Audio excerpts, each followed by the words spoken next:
Assalamualaikum warahmatullahi wabarakatuh. Semangat pagi rekan-rekan mahasiswa STE Surakarta. Berjumpa lagi dengan saya Nugroho Agung Cahyono selaku dosen pengampu mata kuliah Perencanaan Pajak UMKM. Kita telah memasuki ke sesi ke-11 dari perkuliahan kita, dan pada sesi kali ini kita akan berdiskusi terkait tax planning PPh pasal 22. Nah, di sini untuk tax management, pemotongan dan pemungutan.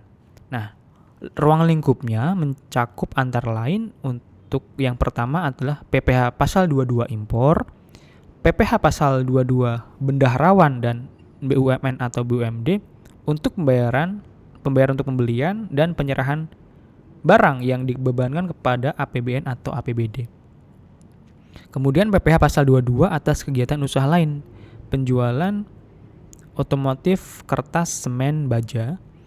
PPh pasal 22 atas penjualan barang yang tergolong sangat mewah.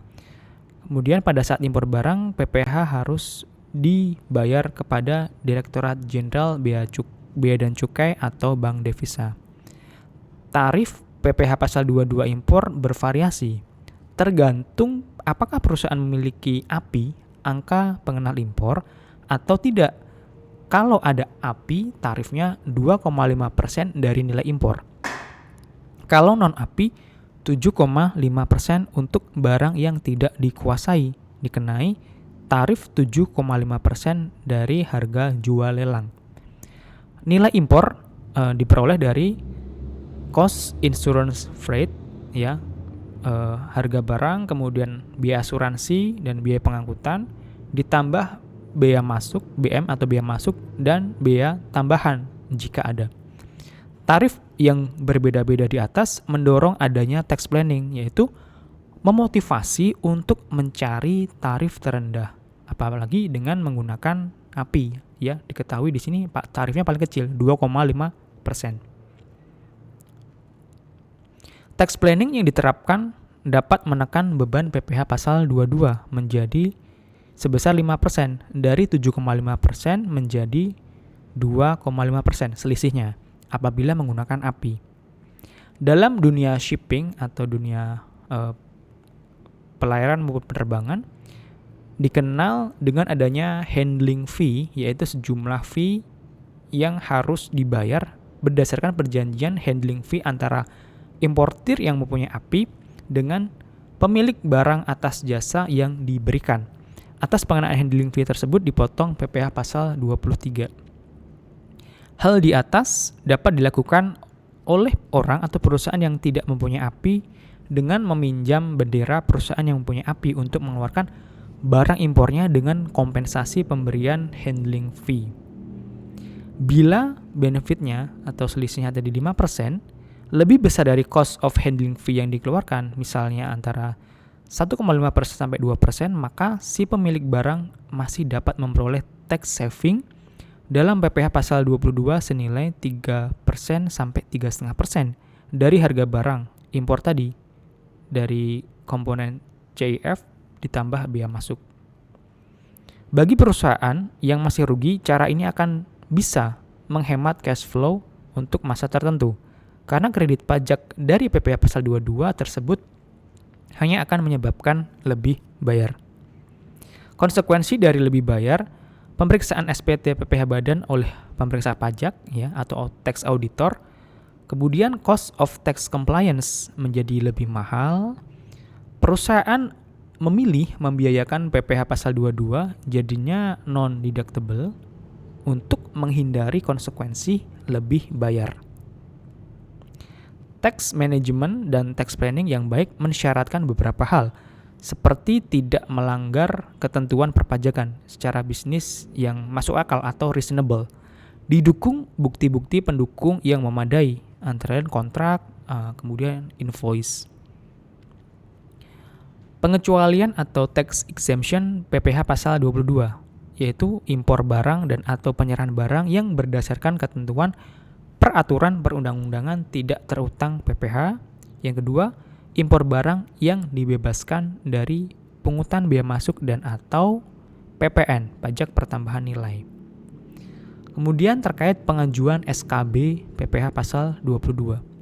Menurut keputusan Dirjen Pajak nomor Kep 192 tahun 2002, wajib pajak dapat mengajukan permohonan pembebasan dari pemotongan dan atau pemungutan PPh pasal 22 oleh pihak lain kepada Dirjen Pajak. Karena A. WP dalam tahun pajak berjalan dapat menunjukkan tidak akan terutang PPh karena mengalami kerugian fiskal. B. WP berhak melakukan kompensasi kerugian fiskal sepanjang kerugian tersebut jumlahnya lebih besar dari perkiraan penghasilan neto tahun pajak yang bersangkutan. Dan C. PPh yang telah dibayar lebih besar dari PPh yang akan terutang. Untuk PPh pasal 22 yang tidak termasuk PPh final, dapat diajukan permohonan surat keterangan bebas atau SKB oleh WP yang memenuhi kriteria di atas. Pengenaan PPh pasal 22. PPh yang pertama adalah PPh pasal 22 impor. Besarnya PPh pasal 22 impor, yang pertama, ia menggunakan angka pengenal impor. Atas impor kedelai, gandum, dan tepung terigu oleh importir, dikenakan tarif sebesar 0,5% dari nilai impor. B. Selain impor gandum dan tepung terigu oleh importir yang memiliki API tetap dikenai 2,5% dari nilai impor. Yang kedua, yang tidak menggunakan API sebesar 7,5% dari nilai impor. Ketiga, yang tidak dikuasai sebesar 7,5% dari harga jual lelang. Nilai impor adalah nilai cost insurance freight ditambah biaya masuk tambahan jika ada. Kurs yang digunakan untuk menghitung nilai impor adalah kurs berdasarkan keputusan Menteri Keuangan. Yang kedua, PPh pasal 22 bendaharawan dan BUMN atau BUMD. Atas pembayaran untuk pembelian atau penyerahan barang yang dibebankan ke APBN atau APBD, besarnya PPh pasal 22 yang harus dipungut adalah sebesar 1,5% dari harga beli yang dipungut pada saat pembayaran. Pemungutan dilakukan oleh Direktorat Jenderal Anggaran, kemudian Kantor Pelayanan Perbendaharaan Negara atau BUMN atau BUMD yang dananya berasal dari APBN atau APBD. Ketiga, tarif PPh pasal 22 atas kegiatan usaha lain tergantung dari objek PPh pasal 22. Kemudian PPh pasal 22 atas penjualan barang yang tergolong sangat mewah.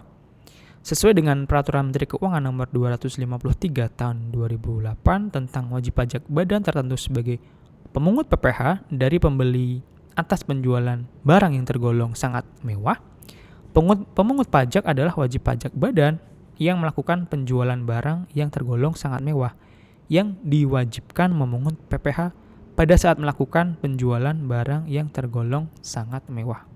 Besarnya PPh sebesar 5% dari harga jual, tidak termasuk PPN dan PPNBM. Nah, demikian materi yang dapat saya sampaikan terkait dengan pertemuan atau di sesi ke-11 ini tentang tax planning PPh pasal 22. Semoga dapat dipahami oleh rekan-rekan sekalian, dan apabila ada hal yang ingin didiskusikan silakan sampaikan pada saat pertemuan di kelas ataupun melalui forum diskusi di platform yang telah disediakan. Demikian dari saya. Terima kasih. Wassalamualaikum warahmatullahi wabarakatuh.